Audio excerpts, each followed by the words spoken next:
Bakit wala pong amoy si Dose of Glow? Di ba po pag gluta, may amoy siya?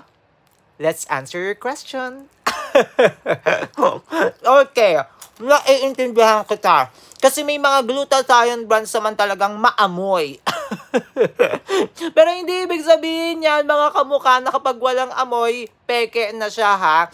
Usually, ang napapansin natin kapag hindi pa siya na-expose sa init, hindi pa siya na-expose sa moisture, wala pa talagang amoy yan. At kapag bago ang manufactured, walang amoy yan. Pero yes, si Dose of Glow, nagkakaamoy yan mga kamukha, nakakaloka yung nakagkakaamoy, no? Nagkakaamoy yan after a while. Tingnan nyo, pagbukas nyo yan, nagkakaamoy yan. Pero yun nga, hindi ibig sabihin na walang amoy, peke na ha.